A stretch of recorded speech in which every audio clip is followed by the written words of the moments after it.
됐습니다. 예, 시작하겠습니다. 예, 안녕하십니까. 예, 예, 반갑습니다. 예. 저도 나왔습니다. 예. 안녕하십니까. 예.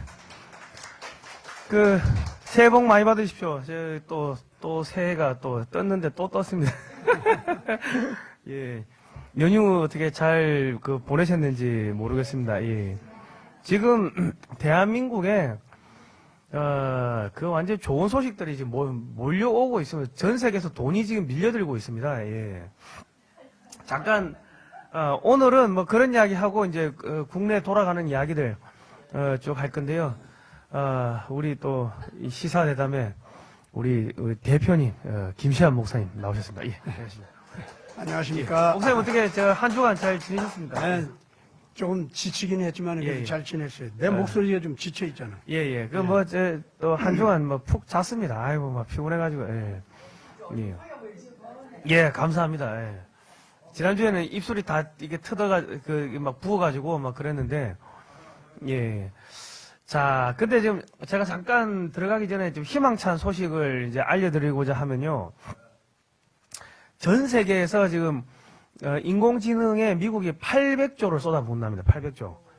이게 800조 쏟아보면 전 세계가 이제, 미국이 전 세계를 다 빨아먹는 겁니다. 다 빨아먹는데, 근데 돈은 한국이 벌어요. 왜냐면, 인공지능이 하려면 반도체가 많아야 될 거 아닙니까? 일단 반도체, 그리고 배터리, 전기하면 원전이 해야 돼요. 태양열, 풍력 이런 거가 택도 없습니다. 그러니까 이제 미국이 전 세계 원전 시장을 한국하고 같이 나눠먹자고 하는 건데, 그러니까 지금 전 세계에서 원전을 제대로 된 거를 수출할 수 있는 나라가 영국 원전 기술 없어요. 프랑스 원전 기술 없고, 일본 원전 기술 없고, 그러면 결국, 이제 일본 없고, 프랑스인데, 프랑스는 이게 비싸고 납기일 절대로 안 지키고, 납기 지연이 몇 년씩 됩니다. 예. 그리고 기술적으로 문제가 많아가지고, 방사능 유출 사건도 몇 건 있었고, 등등 그렇습니다. 그러니까, 서방 진영에서는 이제 원전 수출할 수 있는 나라가 한국밖에 없어요. 미국은 이 생태계가 아예 안 되고, 그러니까 러시아는 제재받았고, 중국 거는 여러분 쓰고 싶습니까? 핵폭탄 될 건데, 예. 그러니까 전 세계 원전 시장을 한국이 다 쓸어먹게 됐는데, 미국이, 같이 나눠먹자 하고, 이제, 숟가락 얹은 겁니다. 예. 그러니까 이제 미국은 금융이 되고, 이제 정보망이 있으니까 찍새 역할을 하고, 한국이 잘 만드니까 딱새 역할을 하는 거죠. 예.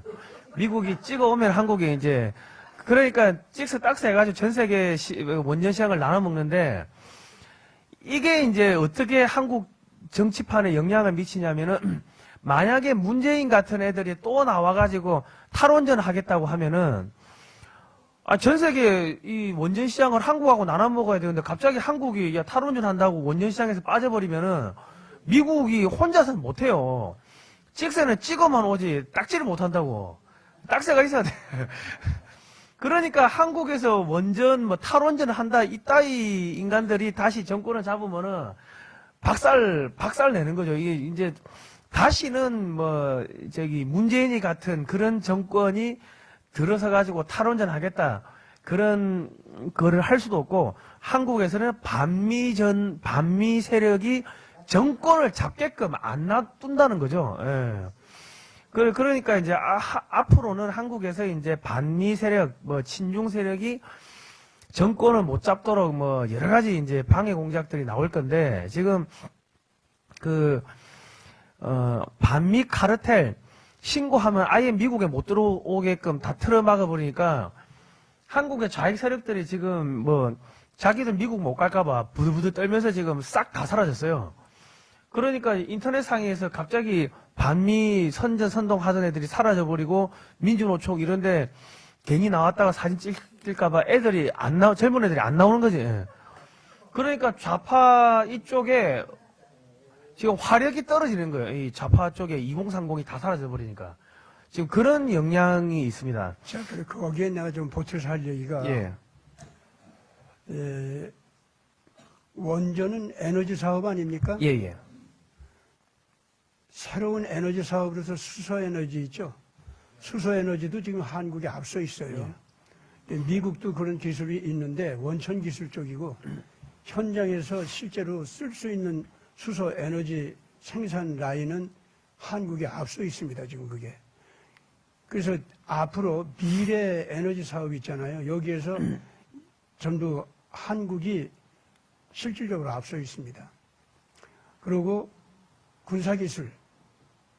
이건 지금 현재 재래전 전쟁 무기 있지 않습니까? 그건 서구 세계가 됐든 중공이 됐든 러시아가 됐든 미국조차도 지금 한국 생산 라인을 통해서 재래전쟁 무기를 갖다가 지금 세계에 퍼뜨리려고 하는데 하물며 이 러시아도 중공도 재래전쟁 무기에 있어서는 한국 무기에 당하지를 못해요.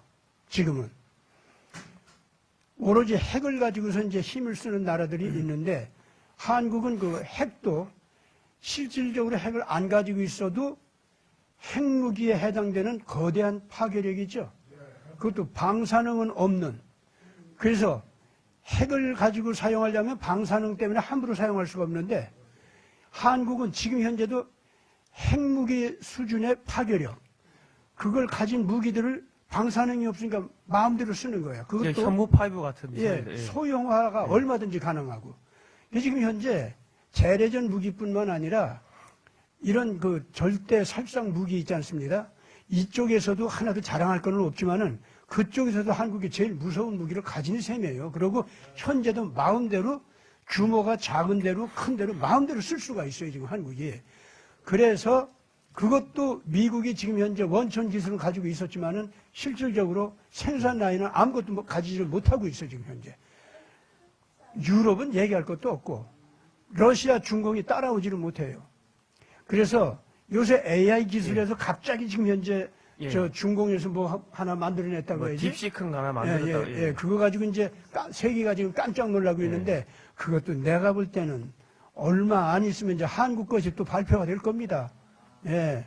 지금 현재 내 생각으로는요. 중공은 그런 기술을 가지고 있어도 자기들이 다시 재생할 수 있는 쪽으로 그걸 활용도 못합니다. 이미 중공 사회가 다 무너졌어요. 예.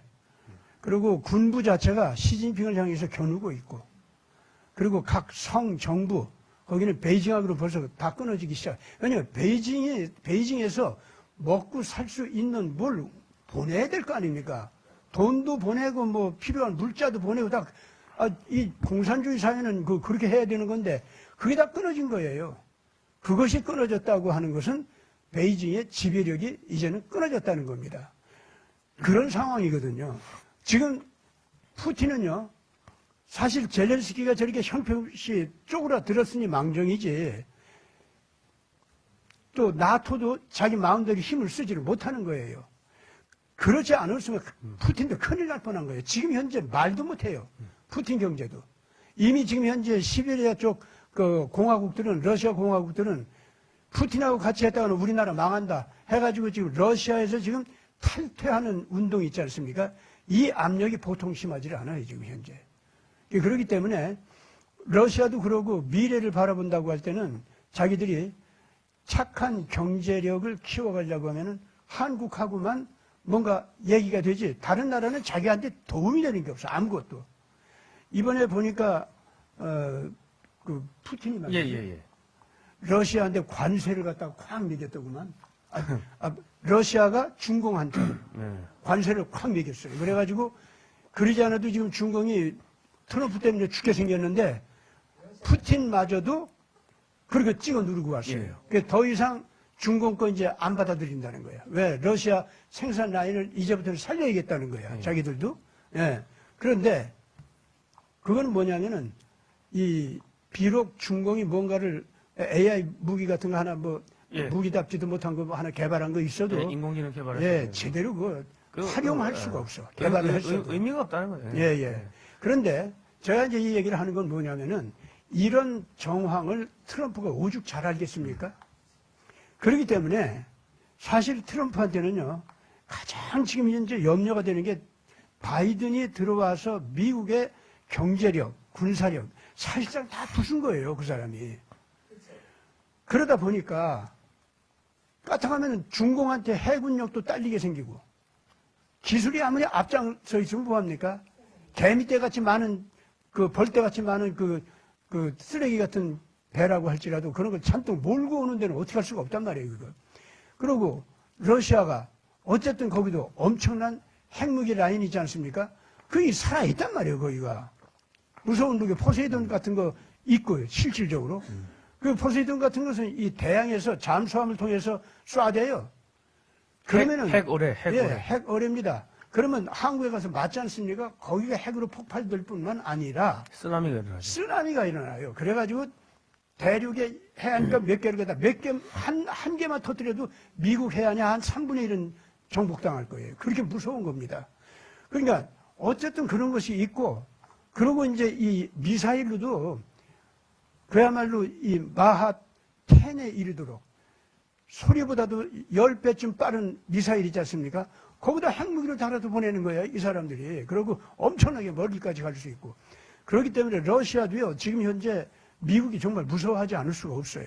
아무리 자기네들이 핵무기도 가지고 있고 하지만은 중공, 그건 그래도 좀 이제는 다 무너졌으니 괜찮은데, 러시아도 만약에 맞상대한다면은 서로 죽는 거예요. 절대로 어느 한쪽이 죽는 게 아닙니다.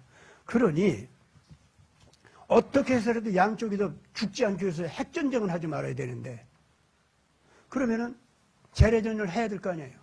재래전을 하자니까 러시아도 미국도 한국 눈치를 봐야 되는 거예요, 전부가 지금 이제. 아시겠습니까? 반도체. 예. 그리고 절대전쟁, 핵전쟁을 한다 하더라도 또 한국 눈치를 봐야 돼. 당신네들 그렇게 해서 지구 멸망시킬 거야? 너희들 둘이 싸우고 마는 거냐? 너희들 둘이 싸우면 우리 지구가 망해. 그 한국 가만 둘 수 없어. 먼저 한번 우리가 선제 공격 해볼까? 우리는 방사는 없거든. 얼마든지 너희들 무기만 다 쏴댈 수 있어, 우리.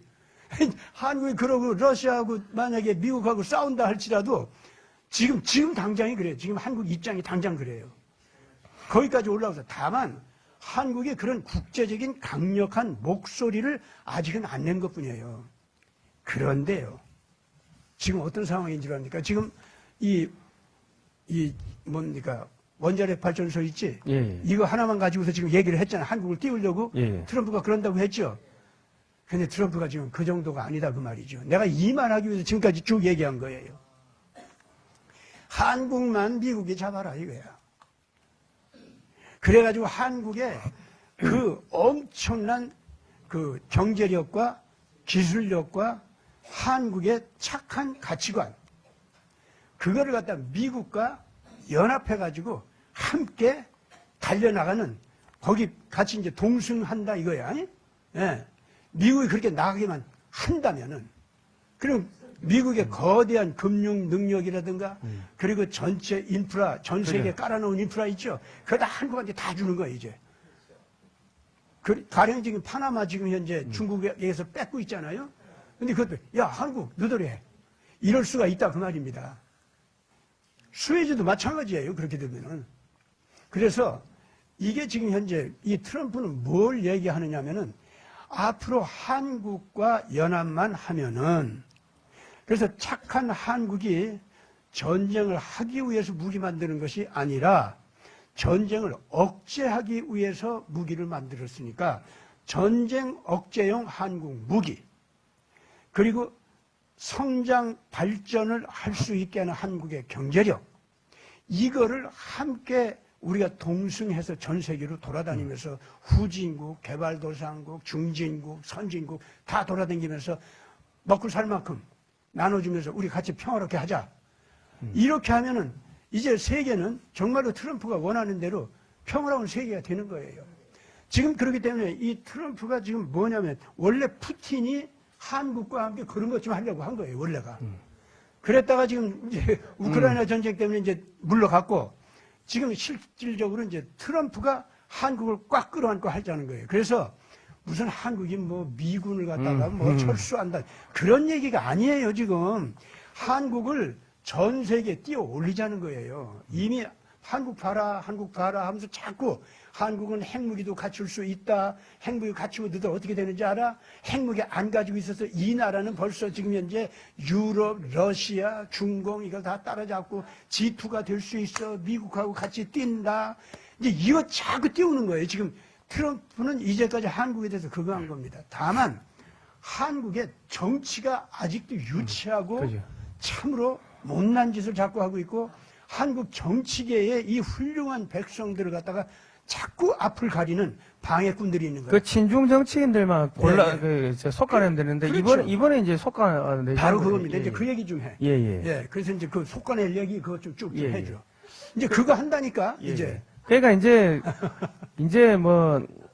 경제적인 거는 뭐 신경을 안 쓰셔도 돼요. 왜냐하면 원전이 나가면은 자동차 나가고 건설 나가고 방산 나가고 자동적으로 다 깔리니까 전 세계적으로 이제 돈이 들어오는데 이제 한국에 그 친중 정치인들이 숨겨져 있었어요. 근데 그 이번에 지금 12월 3일 뭐 비상계엄 그것 때문에 이거 처음에는 사람들이 이게 뭐 이상하다 했지만 정확하게 몰랐는데 경찰, 검찰, 뭐 공수처, 법원, 뭐 헌법재판관 얘들까지 다 민주당, 북한, 중국하고 연결돼 가지고 부정선거하고 소위 말해서 공권력 가지고 자기들 어떤 놈 그냥 마음에 안 드는 놈 이게 확 때려 가지고 재산 뺏고 그런 짓을 했다는 것들이 지금 다 드러나는 거죠. 그러니까 아니 현직 대통령을 갖다가 불법적으로 구속시키는데 지금 보십시오. 공수처는 그 내란죄 그 수사권이 없습니다. 수사권이 없는데 수사를 한다는 건요. 이게 뭐가 되냐면요. 태극기 애국 시민들이 문재인이 잡아와가지고 수사해가지고 서류 만들어가지고 법원에 내면은 인정해줘야 돼요. 그 인정해줄 수 있습니까? 그 인정 안 되잖아요. 아니 그러면 우리가 이제 문재인이 잡아와가지고 재판하지. 그러니까 수사권이라는 게 그만큼 중요한 건데 수사권이 없는 공수처가 수사를 하고 뭐 그러면은 우리가 문재인이 잡아와가지고 수사해도 된다는 이야기입니다. 그러니까 수사권이 없는 사람들이 수사를 한다는 건 불법인데 그러면 공수처가 불법적으로 영장 받아가지고 체포하면은 체포영장 그게 불법으로 구금을 한 거죠. 그러면은 검찰총장이 야 이건 불법이야 해가지고 강력하게 해가지고 그냥 이거 풀어줘야 정상인데 불법인 거 알면서도 자기들이 책임 안 지려고 이 법원에 넘긴 거예요. 그러니까 지금 대한민국에 검찰이 없어져야 되는 거고 검찰이 지금 완전히 불법을 한 거고 공수처도 불법한 거고 한국의 법원은 그러면 야 이거 불법이잖아 이거. 야 불법으로 어떻게 해야 돼? 야 이게 만약에 대통령을 갖다가 불법적으로 수사를 해가지고 수사권도 없는 애들이 이렇게 구속영장 청구하고 잡아오고 하는 것 같으면은 그러면 태국계 애국 시민들이 문재인이 잡아와가지고 간첩죄로 조사하고 해가지고 기소해도 되겠네? 그러면서 법원에서 이건 안 돼 하고 무마를 시켜야 되는데 지금 구속시켰잖아요.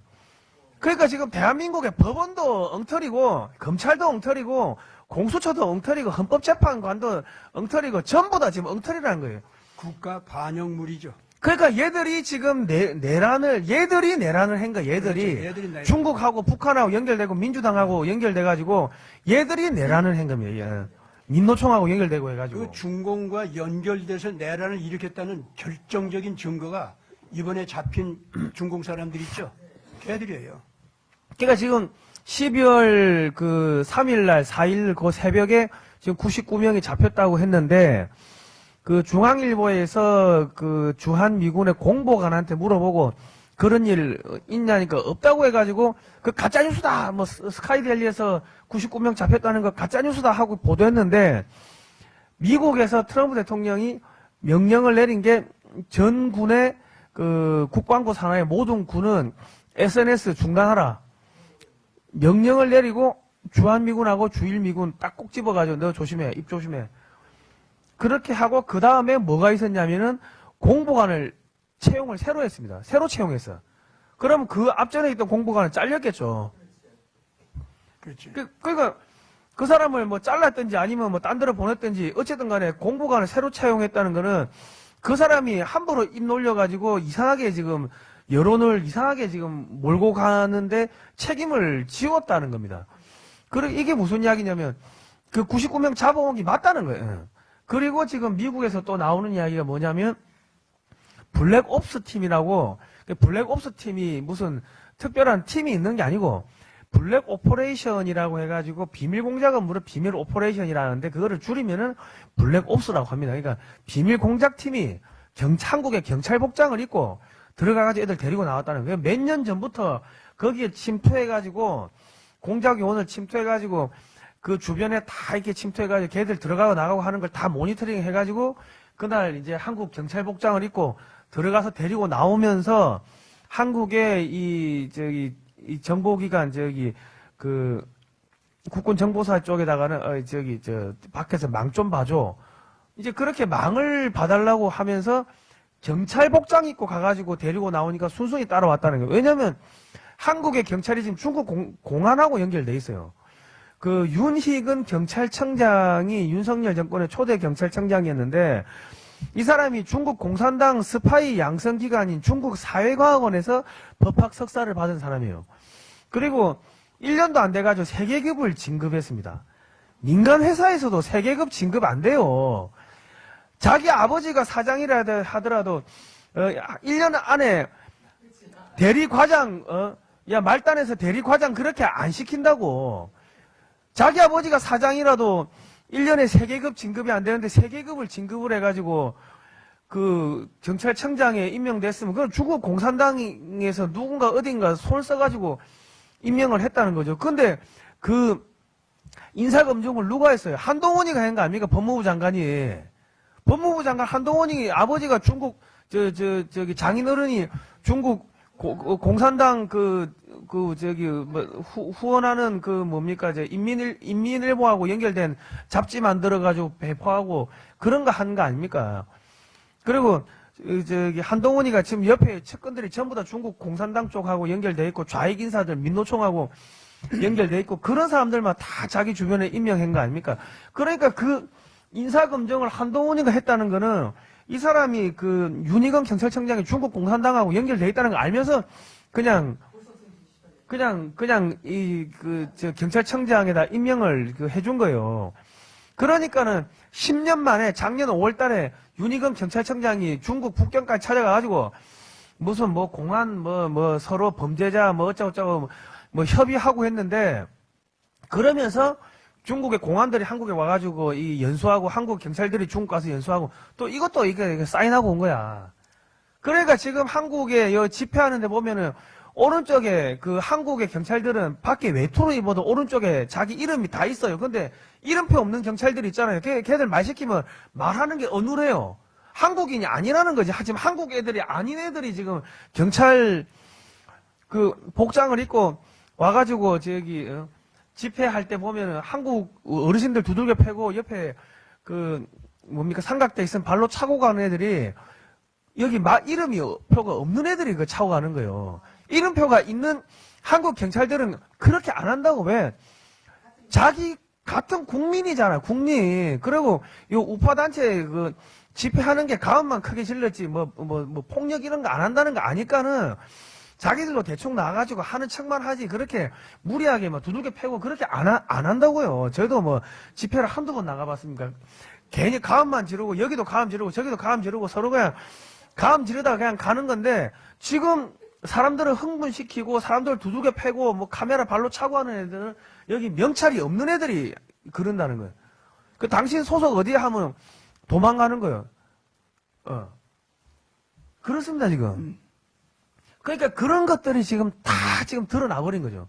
그러니까 국민들이 그리고 지금 과거에 우리 태극기 집회는 이 국민들한테 큰 충격이나 이 호응을 많이 못 받았다고. 근데 이번에 2030 젊은 친구들이 서부지법 가가지고 다 때려 부쉈지 않습니까?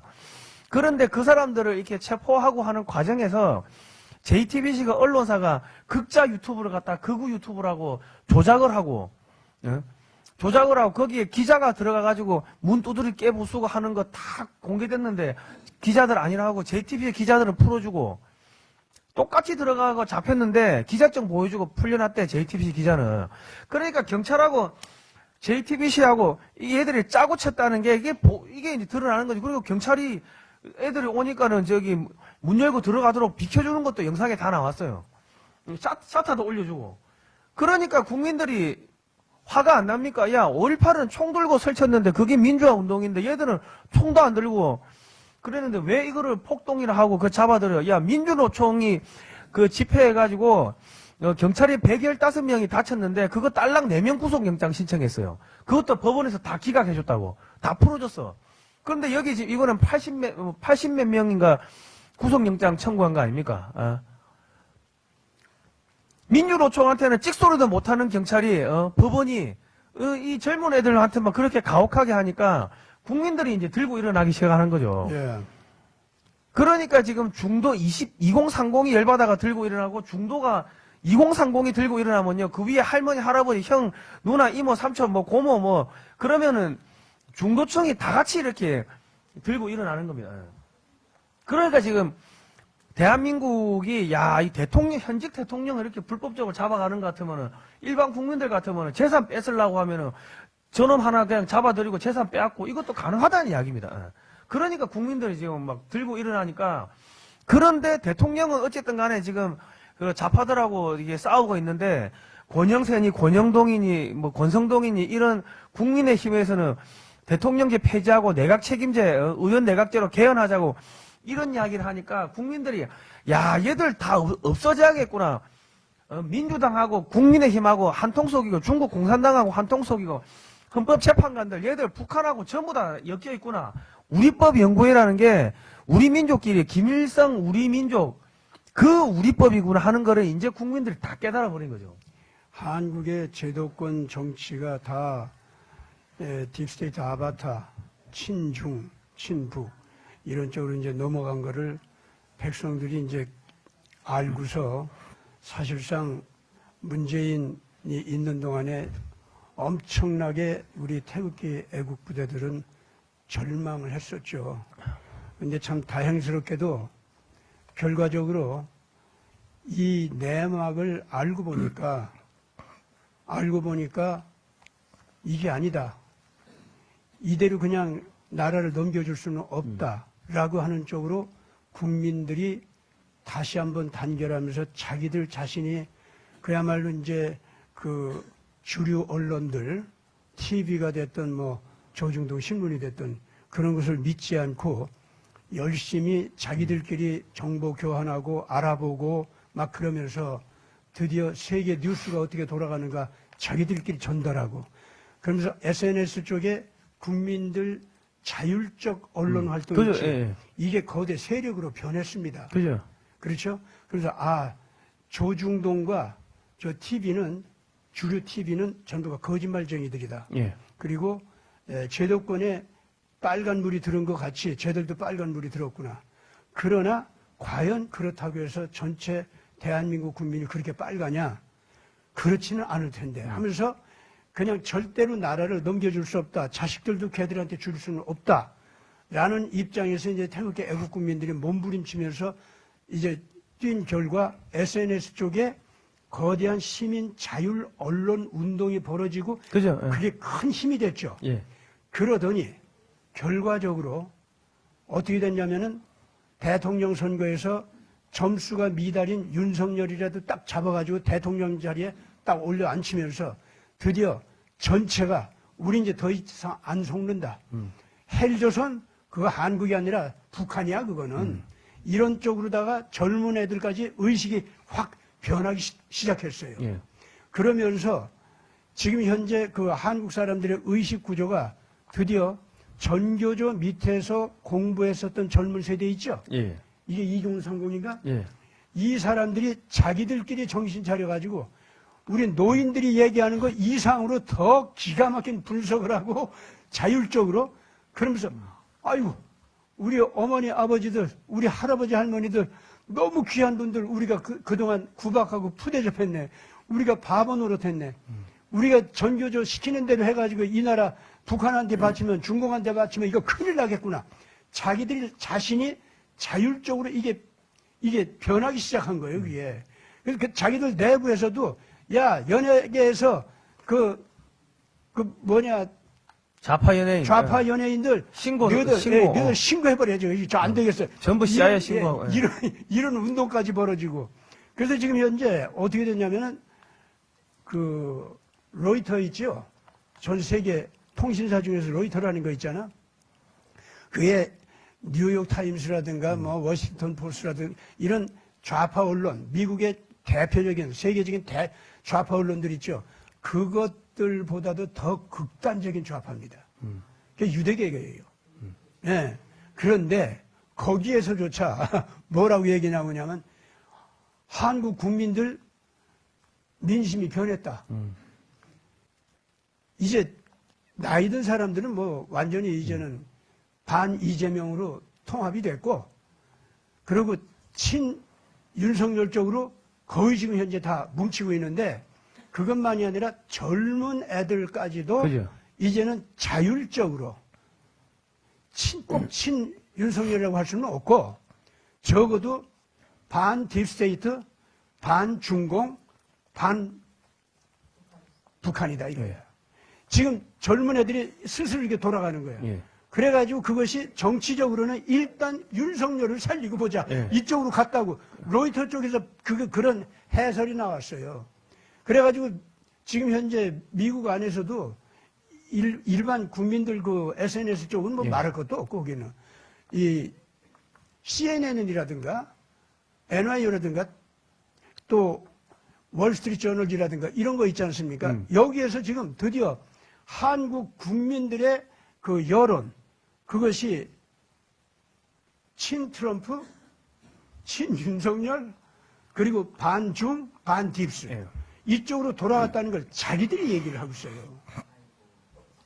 그러니까 지금 한국 내부에서 솔직하게 이 딥스테이트하고 연결돼가지고 더럽고 추악하게 짝이 없는 이익을 같이 먹고 있었던 정치 카르텔, 언론 카르텔이죠. 여당 야당 할 것이. 예. 요것들만 지금 현재까지도 마치 자기들이 한국에서 모든 걸 잡고 있는 것 같이 착각된 언론을 갖다 흘리고 있는 겁니다. 예. 예. 아마 그 착각은 아닐 거예요. 저들도 알긴 알 거예요, 지금은. 아는데, 일단 그래도 철갑 물 두른 듯이 자기들이 튼튼하게 끝까지 우리는 반 트럼프, 예? 그리고 친중, 이쪽으로 가야 우리가 살아. 이 모양으로 가고 있는데, 거기에 지금 무시무시한 그 시한 폭탄이 터지기 시작한 거예요. 그것이 중공 아이들을 잡아간 겁니다. 그리고 중공 애들이 잡혀간 것이 사실이라는 것이 이제 미국 쪽에서도 흘러나오고 예, 있어요. 지금 미국 쪽에서 이제 사실이라는 게 이제 흘러나오고 있고, 그러니까 지금 이제 뭐 발표를 못하는 게, 아직까지 미국에서 뭐 FBI나 CIA 국장, FBI 국장, 뭐 국무부 장관, 국방부 장관 등등등등 뭐 이런 사람들 그 인준 그 청문회가 아직 안 끝났습니다. 그게 이제 끝나려면 뭐 2월 한 중순 이상 넘어가야지 이제 다 세팅이 되니까, 아마 왜냐면 세팅이 돼야지 쟤를 갖다가 발표만 하면 되는 게 아니고, 발표를 하고 나면은 무슨 중국을 어떻게 경제 제재를 하든지 뭘 하든지 할 것 같으면은 상무부 장관도 임명이 돼야 될 거고, 뭐 농무부 장관도 임명돼야 될 거고, 이 진용이 다 꾸려져야지 모여가지고, 야, 쟤도 어떻게 이번에 제재하지? 뭐 이런 게 될 거 아닙니까? 그냥 발표만 떨렁하면은 그게 무슨 의미가 있어요? 그러니까 그렇지. 그런 것들을 제재 카드까지 다 이렇게 마련을 하고 하려면은 그게 2월 한 중순 이상은 넘어가야지 이제 이번에 잡아간 애들 99명이 돼가지고 뭐 걔들이 무슨 이야기를 어떻게 했는지 이제 발표를 할 것 같은데, 그게 이제 발표가 나오기 시작하면은 그러면 한국에서는 이거 총선을 다시 해야 됩니다. 총선 다시 해요.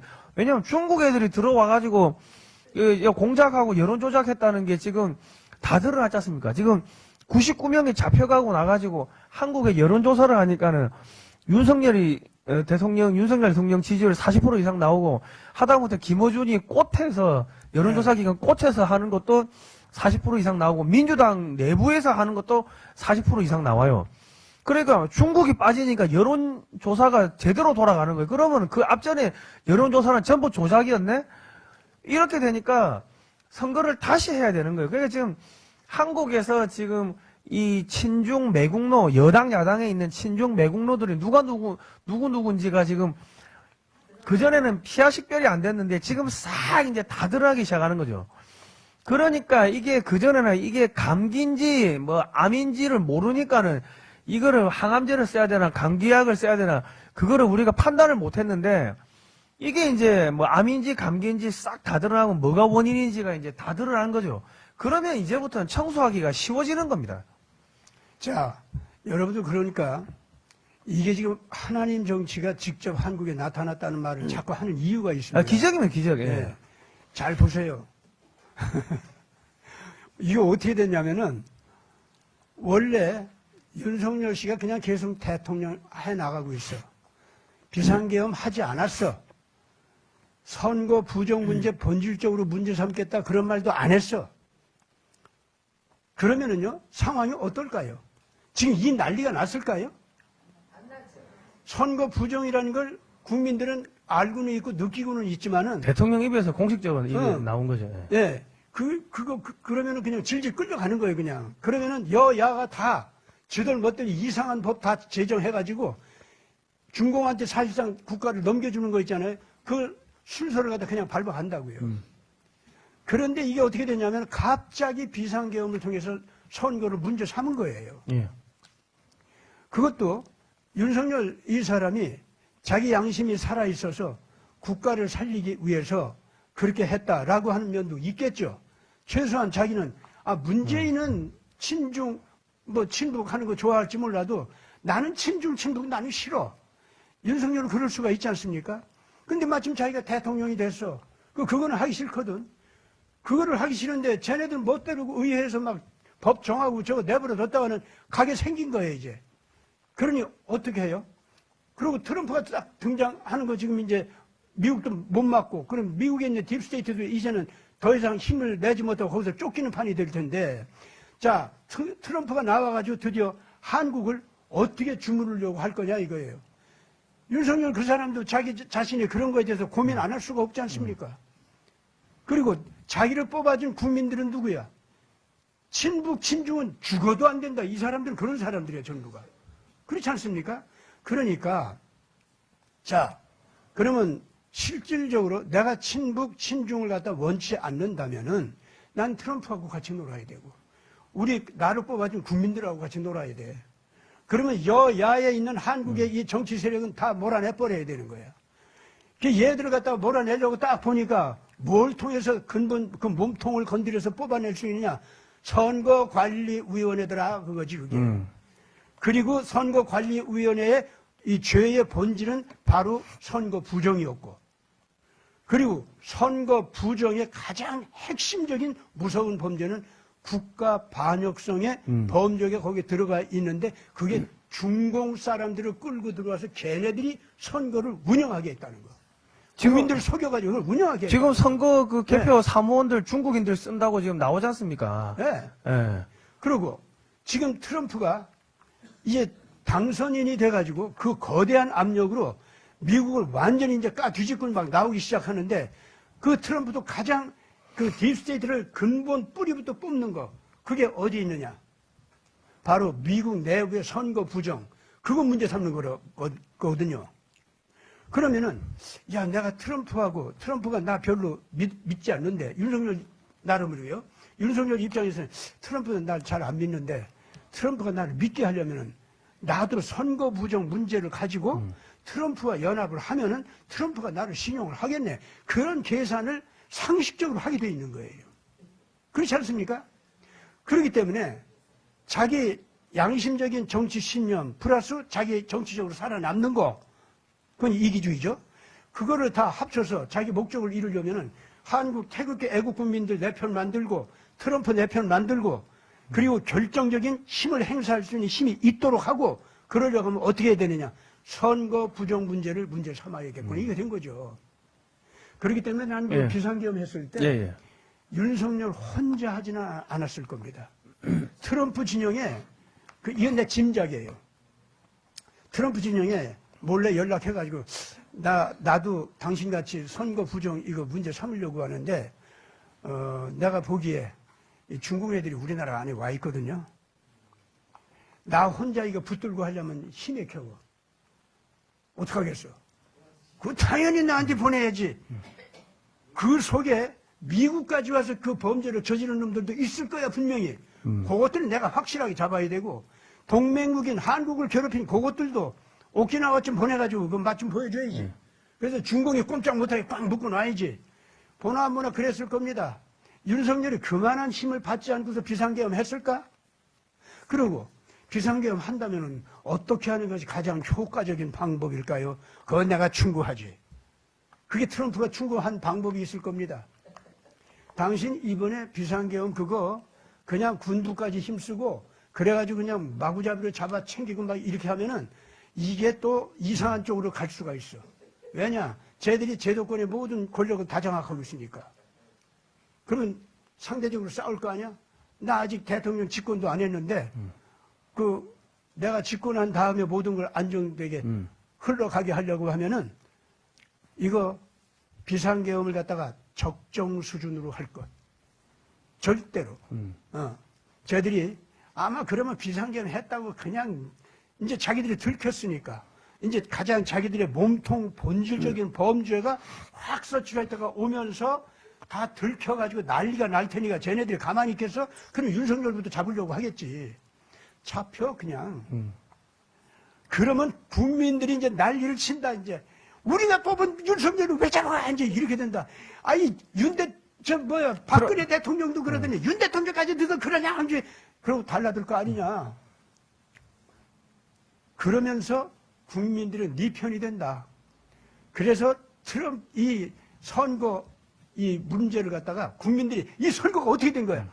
진짜 부정 맞아? 그러지 않아도 우리 국민들 가운데서 막 부정이라고 막 부르짖는 사람들 많았는데 그거 다 개무시당했는데 이거 안 되겠네. 우리 알아보자 해가지고 알아보는 운동이 와르르 벌어질 거 아니냐 이거야. 그러면 너는 쟤네들이 탄핵 어쩌고 하면서 잡아가고 어쩌고 하면서 잡혀댕겨 그냥. 나 말이야. 나 트럼프도 그랬거든.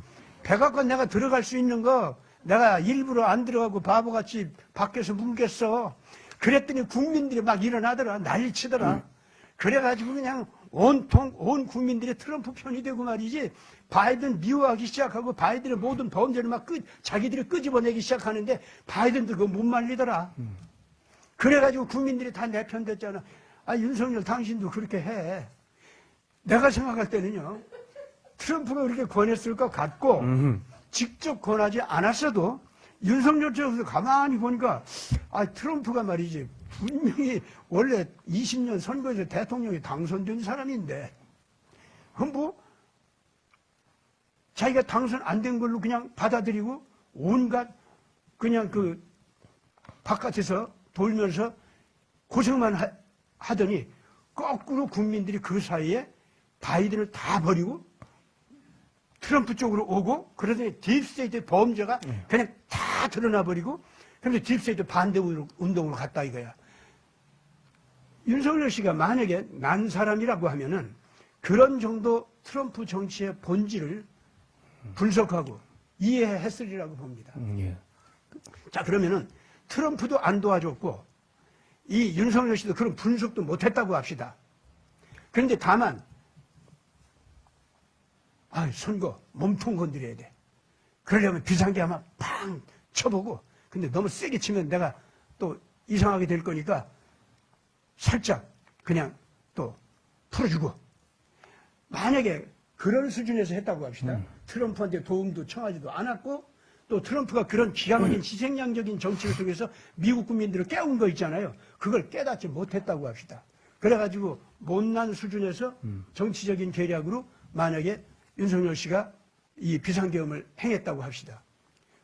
그랬다 할지라도 하나님께서 그걸 다 활용해서 지금 제가 얘기한 이 정치 효과가 다 나오도록 이끌어 가셨다고. 그래서 지금 이거는 하나님이 하신 거고. 정말 하나님께서 하신 네. 거예요. 이번에 윤석열 씨가 못난 정치 전략으로 행했든 아니면은 최소한 내가 이 몸통을 선거 부정이라는 몸통을 건드리면은 국민들이 깨어나리라 하는 깨달음을 가지고 그 전략을 썼든 아니면 더 나가서 내가 이렇게 하면 트럼프가 완전히 나하고 한 팀이 될 거야.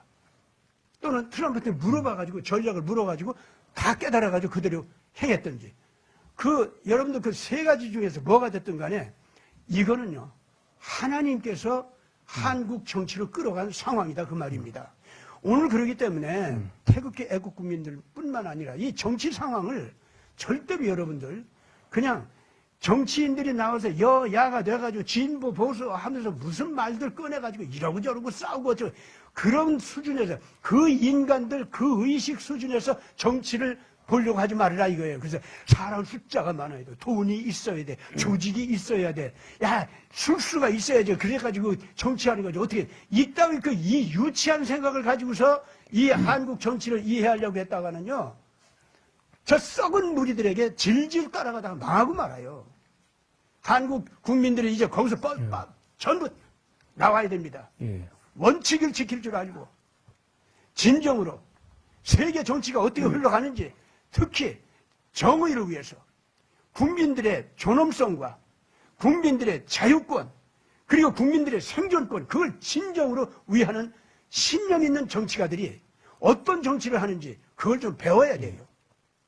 트럼프 유치하게 지금 한국에서 딥스테이트 아바타 언론들이 트럼프를 갖다가 말을 갖다 함부로 하는 사람 그냥 이리 뛸지 저리 뛸지 알 수가 없는 사람 옛날에는 형편없이 더러웠던 사람, 뭐 요따구 소리 하면서 트럼프를 갖다가 자꾸 폄하하고 어쩌고 하는데, 아닙니다. 그 사람 그렇게 유치한 사람도 아니고, 현재도 그렇게 더러운 사람이 아니에요. 이미 지금 현재 그 사람은 이번 취임 연설에도 우리가 봤지만은 나는 이 자리에 설 수 있는 사람이 아니다. 하나님께서 날 다시 살려주셨다. 내가 그걸 안다. 이건 하나님이 살려준 거다. 나를 갖다 경호팀이 경호를 잘해서 살려준 것도 아니고 내가 기가 막히게 총알을 착 알아서 피한 것도 아니고 이거는 정말로 그때 경호팀은요 그 여자 이상하대 총알이 또 와서 트럼프를 쐈으면 어떡할 뻔했어요. 트럼프를 갖다가 그냥 벌겋게 내놓고 그냥 꽉 아래서 붙은 저는 이렇게 고개 숙이고 쏴라 그러는 것 같더라니까. 그런 경호팀이 어디 있어요? 그 경호팀을 바이든 부인이 그 경호팀 대장 뽑았다고 하더구만. 그 경호팀들이 그런 여자들이 왔어요, 거기에. 그렇기 때문에 하나님께서 살려주셨다고 트럼프가 그런 겁니다. 그래서 그 사람은요, 나는 정말 하나님의 종으로서 이 미국을 정말로 하나님 뜻대로 사는 국민들이 되게 하기 위해서 난 나가겠다. 그리고 미국의 사명이다, 그건. 마가 운동이라는 것이 그런 겁니다, 지금 현재. 따라서 이번에 행정명령서 가운데서 아주 중요한 것이 있습니다. J6, 제뉴어리 6 있죠? 21년 1월 6일 날 의회 난동 사건을 벌였다고 트럼프 시민들이 가서 난동 사건 벌리면서 폭동을 했기 때문에 사람들까지 죽어나갔다고. 그 펠로시가 그따위로 떠들고 바이든이 떠들고 그러면서 그때 그 사람들을 1,400명이나 가뒀더구만. 예? 근데 이번에 행정명령서를 통해서 그때 갇혔던 1,400명 한꺼번에 지금 다 석방시키고 있지 않습니까? 이거는요, 지금 미국의 정치적인 의식의 물갈이를 완전히 하고 있는 겁니다. 이 사람들 지금 나오면은 J6 당시에 자기네들이 어떻게 억울하게 잡혀 들어갔는가. 그걸 이제 다 풀어서 얘기할 겁니다. 그러면 그 진상이 다 나와요. 펠로시가 어떤 범죄를 저질렀는지, 바이든이 어떤 범죄를 저질렀는지 다 나와요, 이제부터. 예. 그렇기 때문에, 그리고 그때 이제 거기에 참여에 들어갔던 그 FBI 직원들, 경찰들, 그것들이 사실상 그 사람들을 의회 속으로다가 끌어들이고 안내를 하고 부경시키고 했던 사람들이에요. 그런 자들이 갑자기 사람 죽이면서 그 사람 죽인 자들은 사실 그 FBI 직원이면서 실질적으로 시민인 척했지 않습니까? 그게 이제 다 드러난다고, 이제. 그렇기 때문에 드디어 이제는 이번에 J6 그 행정명령서 그 사람들 그 다 1,400명 풀려나오잖아요. 예. 이 풀려나오는 이 일은요, 지금 전 세계를 바꿉니다. 아, 딥스테이트가 이런 정도로 트럼프를 막기 위해서 못할 짓이 없었구나 하는 것이 이제 다 증명이 돼서 나오기 시작합니다. 그것도 잡혀 들어갔던 억울한 사람들의 입을 통해서 다 증언이 되는 거예요. 그러니까 그 J6하고 한국에 이번에 서부지법에서 있었던 일하고 아주 비슷해요. 똑같아요. 보면은 그 경찰이 문 열어주고 비켜주고 들어가라고 샤터 올려주고 하는 영상이 다 있는데 그러고 JTBC 기자가 그 소화기로 문 두드려 부수고 하는 게 그 다 있는데 아니, 걔는 옆모습이 똑같아. 머리, 요 구렛나루가 똑같은데, 이게. 그래 놓고 JTBC 기자는 풀어줘. 그게 말이 됩니까? 이 시간까지 예. 그 손석희하고 그 JTBC가 징계를 받지 않고 저렇게 날개 돋친 듯이 떠들어대고 있는데, 여러분, 한국이 바로 서자면은 이런 언론기관은요, 없어져야 됩니다. 저건 징계를 받아야 돼요. 아니, 그리고 JTBC 지금 적자로 적자가 한 4천억, 5천억 되는데, 지금, 뭡니까, 중국이 중국 공산당 기업인 텐센트가 1,000억인가 투자했다고 또 언론에 나오더만요. 아니, 근데 거기 적자가 4천억이 넘어가는데 망해가는 회사에 그거 왜 투자를 합니까? 결과적으로 그런 식으로 해가지고 이제 여론 조작하고 지금 대한민국에서 완전히 가짜뉴스 퍼뜨리고 하는데 중국이 깊숙하게 이제 개입이 지금 되어 있는데 지금 미국에서 이번에 이제 중국의 조선소를 또 제재하는 법들이 이제 서서히 나오기 시작하거든요. 이제 중국의 조선소가 제재가 되면은 이제 한국 기업들, 프랑스가 계속 그전에는 중국 조선소에다 발주를 했는데 이제는 한국 조선소에다 발주를 해요. 트럼프 눈치를 보는 거죠. 그리고 이제 아직까지는 거기까지는 안 갔지만 조만간에 어느 순간 되면은 중국으로 들어가는 모든 선박용 부품은 이제 수출 중단하라. 금수 조치가 내려질 겁니다. 반도체처럼. 그러면은 중국은요, 한국하고 일본에서 독일 이런 데서 부품을 사들고 가가지고 거기서 단순 조립하는 겁니다. 그렇죠. 조선소가. 그렇기 때문에 부품 수출만 딱 막아버리면은 중국의 조선소는 6개월 안에 죽어요. 그리고 중국 조선소에서 만든 배들은 미국의 입항을 금지한다든지 아니면 입항료를 갖다가 한 10배 이상 때린다든지 블랙리스트 올려놓고 입항을 지연을 시킨다든지 하면은 중국 선사, 중국 조선소에서 만들어진 배에는 화주들이 화물을 안 실으려고 한다고. 왜냐면 화물 실기 전에 이 배 조선소 어디서 만들어서 물어보거든요. 딱 서류가 있어. 서류가 없으면은 아예 보험이 안 되기 때문에 그러면 이 배 안 돼. 이런 식으로 이렇게 저렇게 제끼기 시작하면은 어느 순간부터는 중국 조선소는 배를 만들 수가 없어요. 도크 안에 배를 만들려고 차 있는데 엔진 부품이 안 들어오면은 도크 안에 꽉 차 있는 상태에서 조선소가 망할 거 아닙니까? 그러면은 배를 뺄 수도 없고 넣을 수도 없고 도크가 꽉 찬 상태에서 조선소가 망해버리면은 그렇죠. 그러면 중국 해군이 함정을 수리도 못하고 추가로 함정을 건조도 못하고 그렇게 되는 거예요. 그러니까 지금 미국에서는 지금 한 개 툭 던져가지고 어느 조선소 한 개 제재를 했고 이제 서서히 이제 이 단계를 올려가는 거죠. 올려가는데 이제 그러면서 이제 이렇게도 해보고 저렇게도 이제 해보고 하면서 한국에 지금 캐나다에서 어떻게 중국이 여론 조작하고 선거에 개입했는지 보고서가 나왔어요. 캐나다는. 이제 한국도 조만간에 나오겠죠. 그러면 한국은 총선을 조기 대선이 아니고 조기 총선을 해야 됩니다. 지금 그렇지. 전라도에서도 지금 윤석열 대통령 지지율이 30% 이상이 지금 나온다고 지금 하는데 아니 전라도 사람들도 답답한 게 지금 문재인이도 부산 사람이고 이재명이 안동 사람, 추미애 대구, 김부겸이 대구, 민주당의 대권 주자들 김대중 말고는 전부 다 경상도 사람들입니다. 전라도 출신 사람 누구 한 명 있었잖아요. 동아일보 기자 출신. 그 사람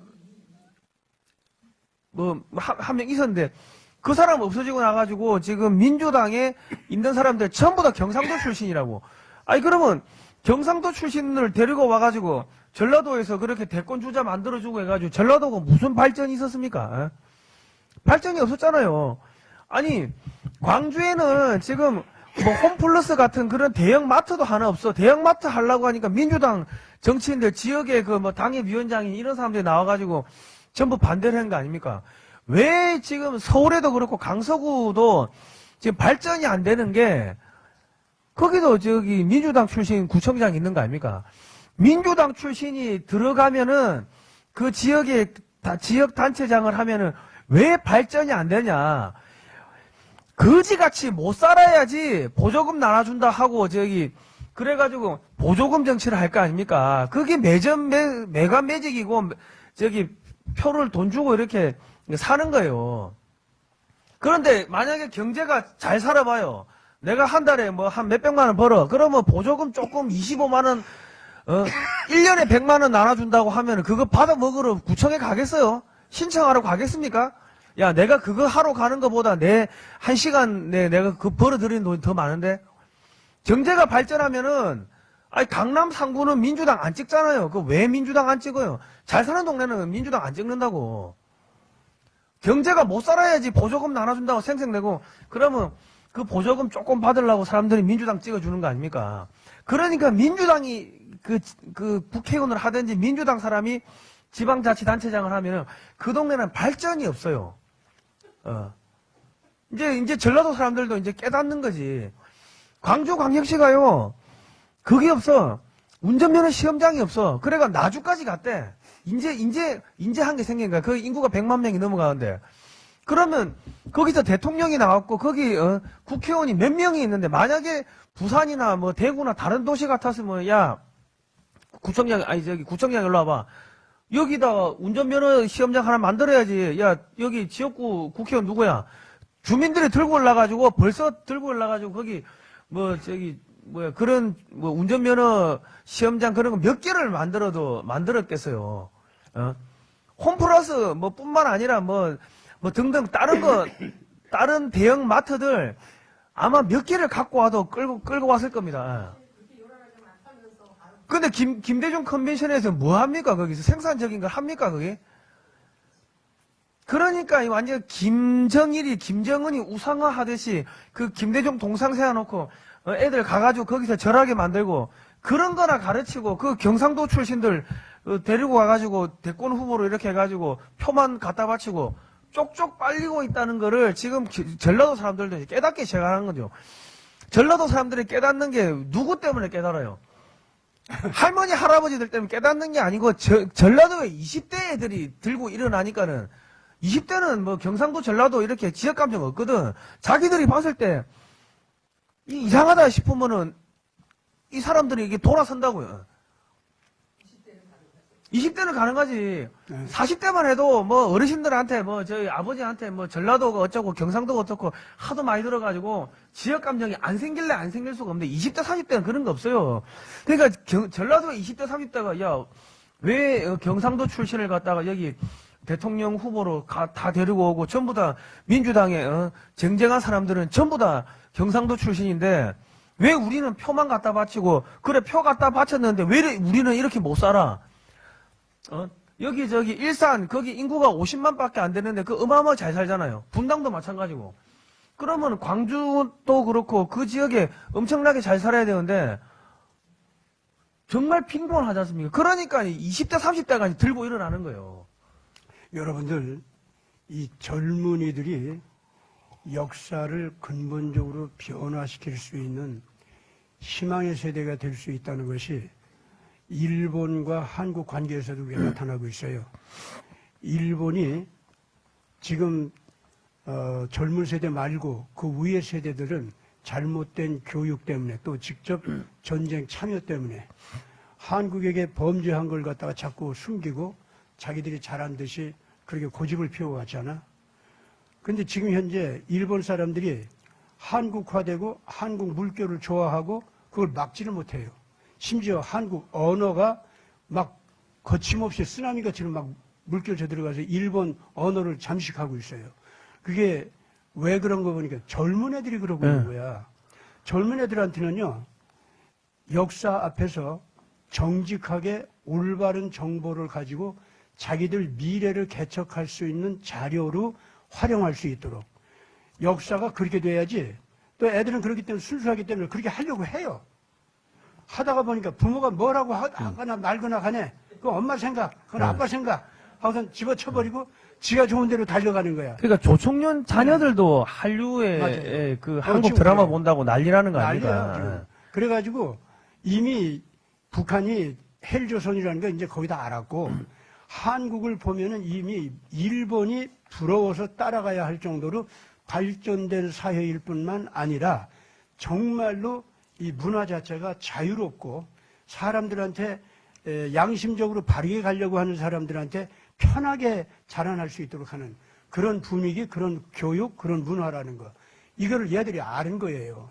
그래가지고 젊은 애들이 좋아하기 시작한 게 자연히 30대, 40대까지 같이 붐이 일어나더니 결국은 지금 현재 이 혐한 족속들이 있지, 일본 안에. 걔들이 입이 다물어지기 시작했어요, 지금. 일본 안에서 지금 그렇다니까? 아니, 일본까지도 그렇게 돼요. 또 한국은 어떻게 돼요?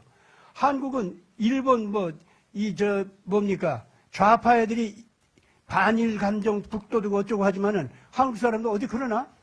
너희들이 과거에 역사적으로 잘못한 거 우리 알아. 까불지 마, 너희들. 그런 거 있죠. 그러나 그렇다고 해서 젊은 애들이 좋아서 한국하고 같이 어울려고 하는 거, 한국 배우려고 하는 거, 또 한국과 자기들 거 나누려고 하는 거, 한국 사람들이 그거 싫어합니까? 네. 넉넉히 받아주거든요.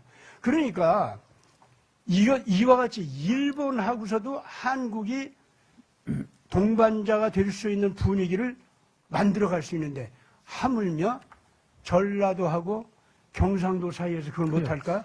그건 돼요. 그건 되는데 우선 젊은 애들끼리 통할 수 있도록 해주고 그리고 나이 든 사람들은 그동안 문재인한테 속은 거 이런 것에 대해서 반성하면서 이 양쪽에 딥스테이트 아바타 무리들 있죠. 이 사람들 그 논리나 그 영향력 거기에서 벗어날 수 있도록 애를 써야 한다고 저는 예. 그렇게 봅니다. 앞으로 그런 거 운동을 예. 해야 돼요. 진짜. 그리고 지금 이제 일본에서는 한류가 이제 없대요. 이제 한류는 일회성인데 이미 그냥 일상생활이 돼버려가지고 젊은 사람들은 그냥 한국식 음식 먹고 한국말 쓰고 한국 이름 가지고 생활이 돼가지고 한류가 아니라는 거지. 한류가 아니고 이제 생활이 된 거야. 예, 생활이 그리고 돼버리니까. 한국을 자꾸 오려고 하고. 예. 예, 한국을 오려고 하고. 지금 그래요. 뭐 일본 열도가 또 위험하기도 하니까. 아, 위험한 것도 있고요. 네, 그리고 그래서, 저기 일본의 그 신사에 가면은 제사를 지내요. 고대 일본어로 그 뭐 신대 문자라고 해가지고 뭐 써놨는데 뭐 그 보면 걔들이 무슨 뜻인지 모른대. 그냥 발음만 하는데 그 보니까 아침에 어서 오소서 아침에 경상도 말. 경상도는 사모님 어서있어. 그거를 아침에 어서있어. 그거를 써놓고 그거 충문이라고 해가지고 외우고 있는 거예요. 그러니까 경상도에서 다 넘어간 세력들이 뭐 고대 일본을 만들었다는 것들이 지금 이제 드러나는 거예요. 그리고 그러니까 지금 그런 것들이 드러나고 그 이제 정도가 예. 아니고 지금 이제 일본 사람들의 잠재의식 자체가 무섭게 변하는 증거가 나타나고 있습니다. 우선 일본 열도가 상당히 위험하다. 그건 뭐 온 세상이 다 아는 거니까 그 사람들은 뭐 자기들 일이니까 너무 잘 알죠. 지금 또 더 자꾸 위험한 일들이 벌어지고 그러는데 일본 내부에서 일본 사람들이 존경하는 이 스님들이 있어요.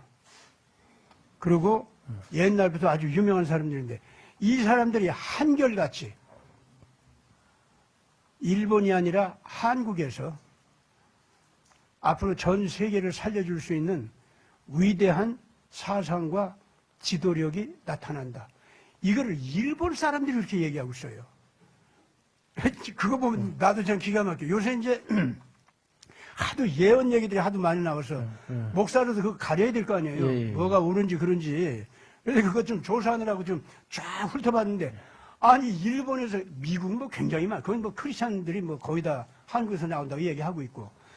근데 일본에서 그렇게 많이 나와요. 그리고 그래서 일본 사람들이요. 이 한국 사람들에 대해서 뭘 이렇게 잘못 얘기했다가는 오히려 자기들끼리 이젠 손가락질하는 이런 분위기로 이 변하기 시작했고 또 그 수상도 이제는 친한파 정치인이거든요. 그래가지고 이 자기 나라가 위험하게 되니까 자기 나라 국민들을 살려줘야 할 길을 열어놔야 될 거 아닙니까? 그게 제일 먼저 한국이 협조 안 하면 자기들 큰일이거든 진짜. 그래서 지금 그 사람 정책은 이미 일본 열도가 아주 무섭게 변하는 걸 상정하고 제일 먼저 도움을 구할 곳이 한국밖에 없다는 거죠. 그래서 지금 현재 한국과 친하게 지나면서 이 일본 국민들을 대거 이동시켜도 받아들일 수 있는 정책, 이런 쪽으로 조용히 지금 현재 연구 정도가 아니라 정책 자체를 만들기 위해서 지금 현재 애를 쓰고 있는 정도입니다. 그래서 우리 한국 내부에서 제발 이제는 동서, 뭐 경상도, 전라도 제발 좀 그런 거 하지 말고, 예. 그리고 이제 다시는 이제 딥스테이트 아바타들 그것들 때문에 이 생각이 이상하게 변해가지고 굳어져 있는 사람들 지금 당장도 빨리빨리 변화시키기 바랍니다. 그 예. 지금 아이고, 시간 뭐 이래 됐네. 이제 뭐 마지막으로 말씀드리면은 그 일본 사람들요, 저기 지방에 아파트 남아 돌거든요. 부동산 지금 완전히 뭐 쑥대밭 됐어요. 저 중국 애들이 올려놓고 나가버리는 바람에 촛도 안 했으면 지금 지방에 지방도 그렇고 서울도 그렇고 지금 뭐 부동산 가격 폭 나가는 게 중국 애들이 와가지고 올려놓고 이제 경제가 무너지니까 빠져나가서 그런데, 아니 일본 사람들 그냥 뭐 한 3천만 명 받아들이면은 다 처리되지. 복잡하게 생각해요. 그러니까 민주당만 없어지면은, 한국에서 민주당만 없어지면은 지역의 부동산 이런 거 한 번에 그냥 다 정리됩니다. 그러니까는 여러분 지방에서 부동산 때문에 망할 것 같다. 망하시든지 민주당을 없애든지 두 개 중에 하나만 하면 되지. 그러면 되지. 뭐 망할 것 같다 하면서 민주당만 없어지면은 그 부동산 일본 사람들 들어오면 부동산 가격이 폭등하는데, 망할 것 같다 하면서 민주당 가가지고 또 찍어주면 그거는 등신이지 그러면. 예.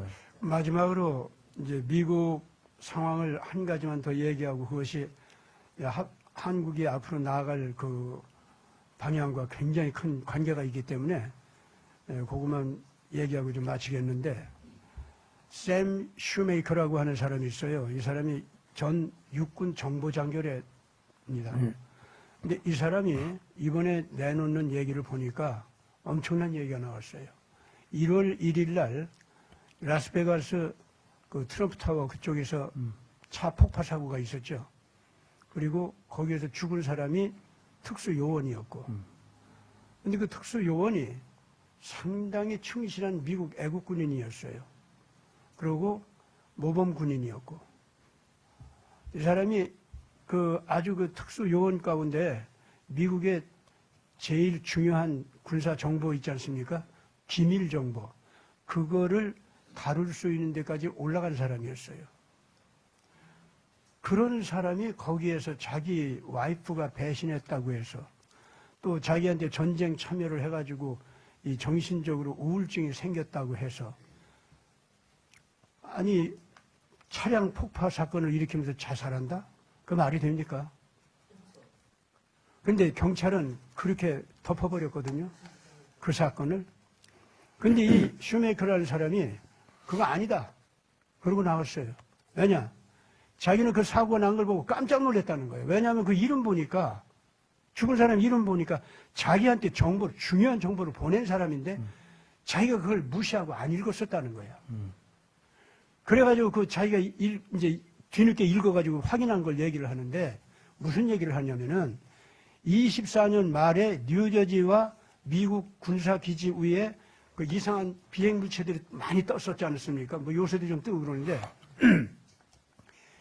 이것이 드론이 아니라 중력을 갖다가 역류시키는 비행법이 있죠. 그러니까 중력을 갖다 잘 조종하면은 땅에서 끌어잡아 내리는 힘을 갖다가 반대로 휙 날아올 수가 있단 말이에요. 그런 기술을 지금 현재 어디에서 그걸 가져왔는지, 그거는 뭐 자기도 잘 모르지만은 그런 기술을 가지고 있는 나라가 미국하고 중국이랍니다.